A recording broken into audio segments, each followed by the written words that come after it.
morning. Today is Monday, June 22nd, and we are here for our bi-weekly COVID-19 and pandemic update. This is Maura, Curran, here with Jim Boudreau. Just a couple of updates before we turn it over to Jim. This Saturday is our annual town meeting, finally. We will be holding it at 9 a.m. at the Scituate High School turf, outdoors.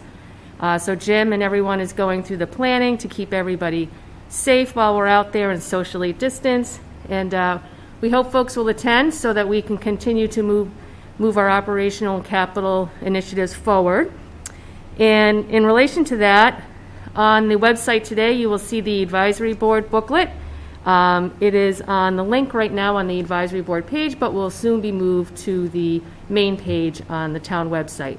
So take a look there, and you can see an updated capital plan. The board and Jim and Nancy have made some adjustments, obviously, due to the situation. So go there for all the information. And those are the only two updates that I have, so I'll turn it over to Jim. Yeah, just one other item on town meeting. There's also a town meeting procedures that we'll be posting so people know what to expect. Again, it's going to be outside, so sunny days, sunscreen, social distancing, masks, but we're going to have that up this afternoon also so people will know what to expect when they get there. Good point. COVID-19, since Thursday, we've had one new antibody case, no new additional active cases, nothing at the nursing home. So Scituate continues to be on a very good run in terms of cases going up over the last 2 weeks. We need to keep that up. Statewide, the percentage of positive cases was at 1%. So 1% of the cases tested positive. It was as high as 27% at one point, so obviously that is way down. So social distancing, masks, and hand washing are working. We ask people to keep it up as we enter Phase 2, Step 2, starting today. Phase 2, Step 2, the big one on that is you can now go back inside dining at restaurants. There is no capacity limit at the restaurants, but restaurants will need to comply with social distancing and keep each table at least 6 feet apart and groups no bigger than 6. This will limit the capacity of restaurants. So at this point, I expect we will continue with the outside dining and the closure of Front Street, at least for the time being in the foreseeable future. This week, Front Street again will be closed Thursday night, 4 to 8, Friday and Saturday, 4 to 10, and Sunday, 1 to 8. Riva has requested additional seating in front of their building on Front Street. I don't have a plan yet. I'm assuming I'll get that in the next day or two. If that comes in, then we will close the block between Otis and Allen Place starting Thursday night of this week. So we'll have 2 blocks closed as opposed to 1. Other services available in Phase 2, Step 2 are what they call close contact personal services, massages, body treatments, nail salons, skin care services, including facials, peels, serums, Botox, and fillers, if anybody wants any of those. Makeup salons are open, and personal trainers are also allowed again. There are restrictions on each of these. Most are by appointment only, so we ask you to check with whatever business you are going to before you go.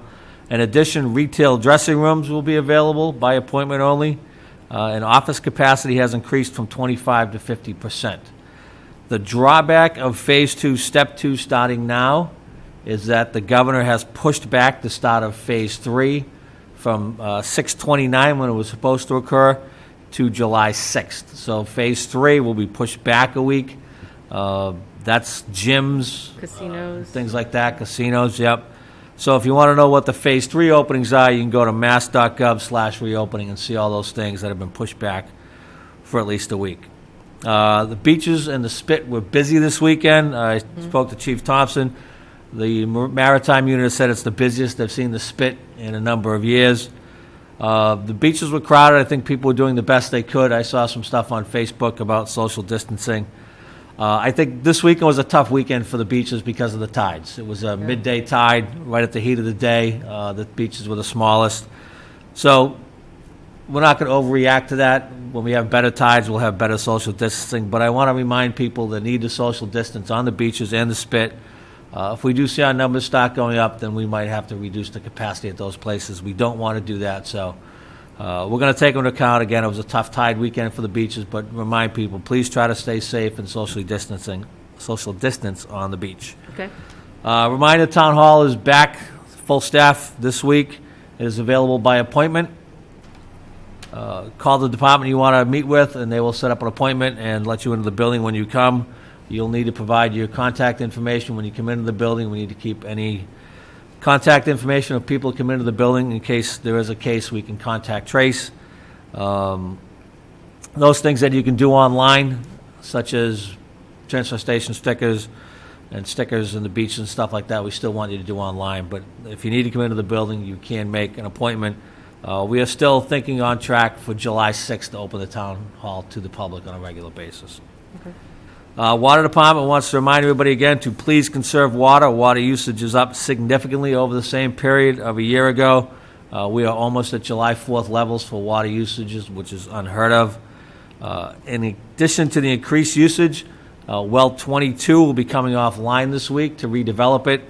The yield from that well has been down significantly over the last couple of weeks, so we need to restore that capacity. So it's imperative, especially over the next week when that well's out of service, that people follow the guidelines, conserve water.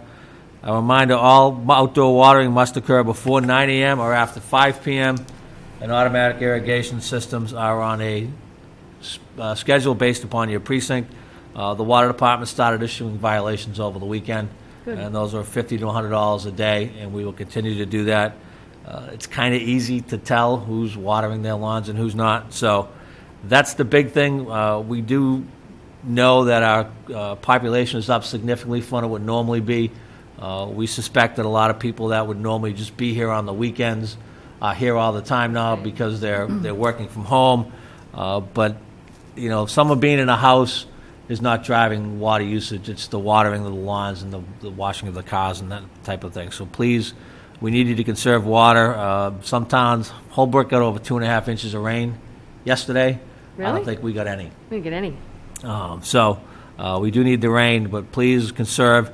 If you're using it in violation of the regulations, we're going to start giving people tickets.